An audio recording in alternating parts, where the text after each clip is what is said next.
subscribe my channels and press the bell icon for never miss latest educational video। Hello guys, कैसे हैं आप सब? उम्मीद है अच्छे ही होंगे। तो देखिए, ग्रामीण डाक सेवा विभाग की जो है ग्रामीण डाक सेवा at the circle of UP circle की जो ग्रामीण डाक सेवा की जो वैकेंसी है वो उसकी नोटिफिकेशन पब्लिश हो चुकी है।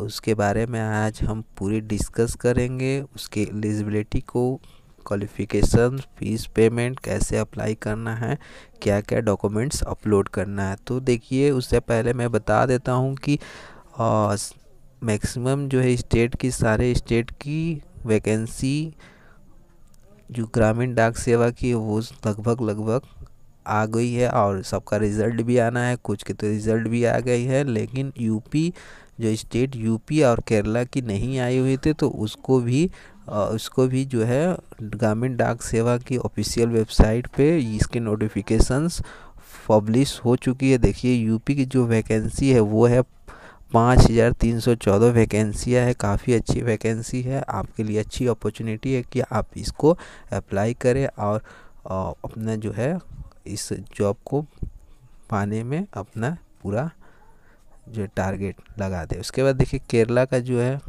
जो स्टेट का वैकेंसी है वो 1193 वैकेंसी है। इसकी भी नोटिफिकेशन मैं बता दूंगा, लेकिन उससे पहले मैं आज उत्तर प्रदेश की जो नोटिफिकेशन उसको आपके साथ डिस्कस करूंगा कि क्या क्या उसकी एलिजिबिलिटी है, सिलेक्शन क्राइटेरिया क्या है, क्या फीस पेमेंट करना, क्या डॉक्यूमेंट्स, सब कुछ डिस्कस करने वाला। तो यदि पहले आपको मैं सजेस्ट करूंगा कि आप रजिस्ट्रेशन या अप्लाई ऑनलाइन करने से पहले रजिस्ट्रेशन करना होगा, उसके बाद अप्लाई करना होगा। उससे पहले आप नोटिफिकेशन को पूरी अच्छे से देख ले, ताकि आपको कोई भी समस्या ना हो at the time of online form fill up के समय। तो चलिए नोटिफिकेशंस की पूरी डिटेल्स को देख लेते हैं। स्वागत है दोस्तों मेरे स्टडी वी के चैनल्स में। टुडे मैं बताने वाला हूँ कि देखिए, नोटिफिकेशन आ चुकी है फॉर द पोस्ट ऑफ ग्रामीण डाक सेवा in the circle of Uttar Pradesh UP की जो वैकेंसी है डाक सेवा विभाग की, वो उसकी नोटिफिकेशंस आ गई। हालांकि ये ही स्टेट बचा हुआ था और एक केरला है। केरला की भी नोटिफिकेशन मैं इस वीडियो के बाद बनाकर अपलोड कर दूंगा। तो फ्रेंड्स, इसके पहले आपको बता दें कि अगर आप फॉर्म को अप्लाई करने जा रहे हैं तो एक बार आपको सारे नोटिफिकेशंस के एलिजिबिलिटी को जान लेना बहुत ही ज़रूरी है, ताकि आपको at the time of form को ऑनलाइन फिलअप करते समय आपसे कोई मिस्टेक ना हो और आप सक्सेसफुली इसको सबमिट कर दें। तो देखिए, ये जो ग्रामीण डाक सेवा है उत्तर प्रदेश की, इसकी नोटिफिकेशन 30/10/2017 यानी 30 अक्टूबर को पब्लिश हो चुकी है और इसकी लास्ट डेट जो है वो है 29 नवंबर 2017 तक। तो काफ़ी आपके पास समय है, लेकिन मैं आपको सजेस्ट करूंगा कि जितना जल्दी हो सके आप इस फॉर्म को भर लीजिए, क्योंकि नेटवर्क कभी कभी बिज़ी हो जाती है साइट के, जिसके कारण साइट में प्रॉब्लम हो जाने के बाद आप फॉर्म को फिलअप करने में असमर्थ हो पाएंगे। ठीक है, तो मेरा सजेशन है कि आप जितना जल्दी हो सके इस फॉर्म को भर लीजिए अगर आप इसके लिए एलिजिबल है। तो देखिए, सबसे पहले एज की बात करें तो एज की जो यहाँ है, मिनिमम एज आपको 18 और मैक्सिमम 14 ईयर होना चाहिए। और एज ऑन 30 अक्टूबर 2017 यानी maximum age shall be relaxable 3 year for OBC and SC/ST 5 year and physical handicap जो है उसके लिए 10 साल है छूट, जो एज़ पर गवर्नमेंट रूल्स के अनुसार है वो है। उसके बाद एजुकेशनल क्वालिफ़िकेशन की बात करें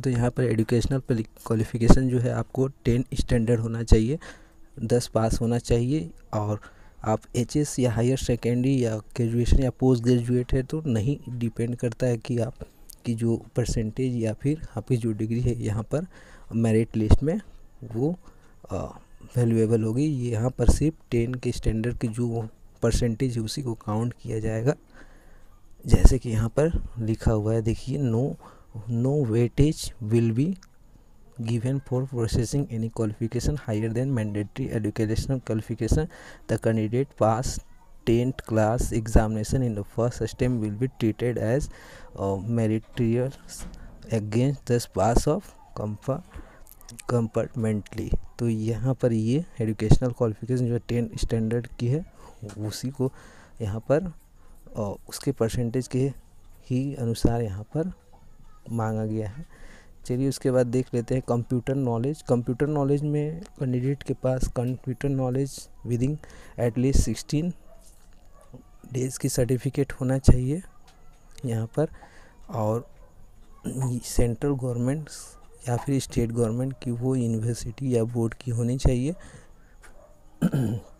यदि आप क्लास 10 या 11 में आपका कंप्यूटर सब्जेक्ट था तो वहाँ आपको सब्जेक्ट ऐड करने आपको अलग से सर्टिफिकेट की कोई ज़रूरत नहीं है। आप यहाँ पर क्लास 10 या 12 में अगर आपका कंप्यूटर सब्जेक्ट है तो उसके सर्टिफिकेट को यहाँ पर ऐड करके शो कर सकते हैं, उसके अनुसार भी आप यहाँ पर एलिजिबल है। चलिए आगे का कुछ देख लेते हैं प्रोसेस को।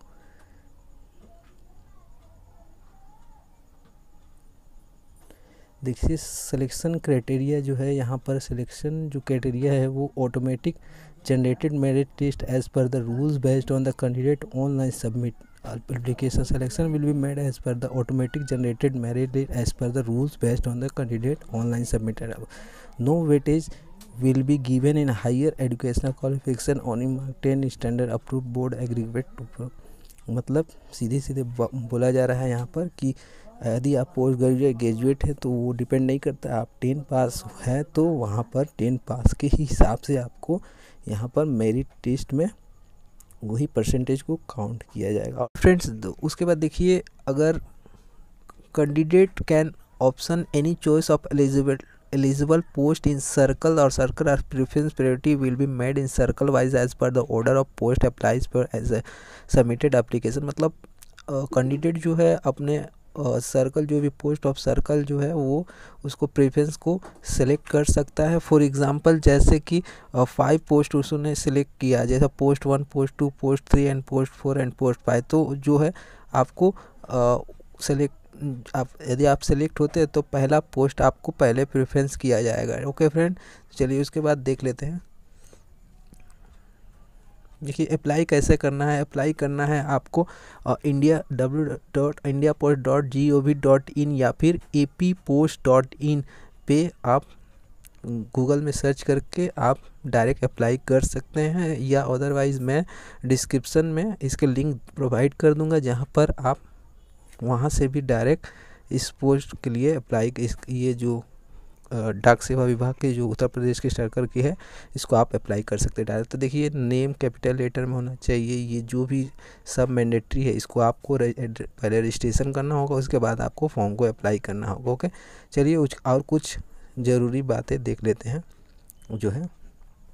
देखिए फीस पेमेंट की बात करें तो ओबीसी मेल कैंडिडेट, ओबीसी और जो मेल है उसको 100 रुपये पे करना होगा, और जो अदर्स है SC ST OBC and female candidate उसके लिए फीस एग्जेम्प्ट है। ठीक, ओके फ्रेंड, चलिए आगे देख लेते हैं। देखिए यहाँ पर कुछ नेम ऑफ डॉक्यूमेंट्स है, कुछ मैंडेटरी है और कुछ नॉट मैंडेटरी है।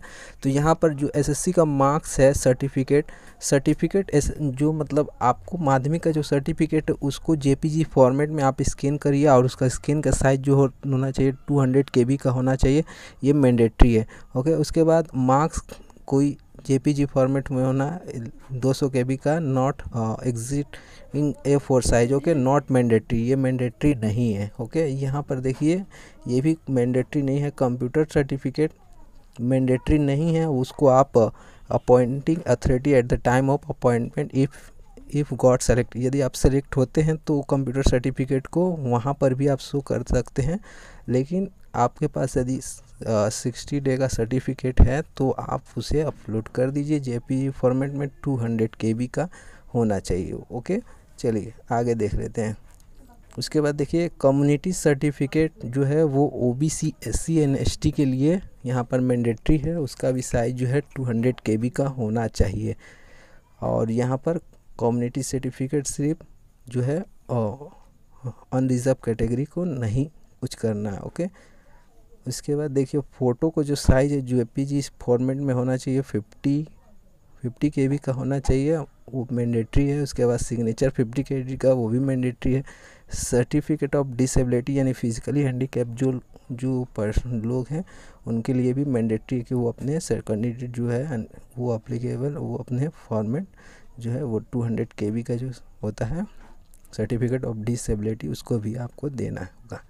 उसके बाद देखिए यहाँ पर एक हेल्प डेस्क नंबर है यूपी सर्कल का। यदि आपको कोई भी फॉर्म भरते समय या टाइम ऑफ फॉर्म भरते समय कोई भी प्रॉब्लम हो तो आप इस नंबर पे कॉल करके उससे हेल्प ले सकते हैं। ओके फ्रेंड, तो ये था कुछ ग्रामीण डाक सेवा विभाग की जो नोटिफिकेशन आई हुई है, उससे कुछ इम्पोर्टेंट नोटिफिकेशंस थी जिसको मैंने आप लोगों के साथ शेयर करना ज़रूरी समझा। तो फ्रेंड्स आई होप कि आपको इस नोटिफिकेशन से काफ़ी कुछ समझ में आ गया होगा और आप जब फॉर्म को इसको अप्लाई करेंगे तो कोई परेशानी नहीं होगी, आप इजीली फॉर्म को अप्लाई कर पाइएगा। और यदि नहीं कर पाते तो आप कमेंट कर सकते हैं मुझे, मैं आपको डायरेक्ट हेल्प करूंगा कमेंट के थ्रू। ओके फ्रेंड, तब तक के लिए दोस्तों लाइक करना ना भूलें, सब्सक्राइब करना ना भूलें और शेयर करें अपने फ्रेंड के साथ ये इम्पोर्टेंट इन्फॉर्मेशन, ताकि उनको भी हेल्प हो जाए ये पोस्ट को जो है अप्लाई कर पाए। तब तक के लिए दोस्तों देखते रहे मेरा study view channels, keep watching my study view channels and thank you, all the best.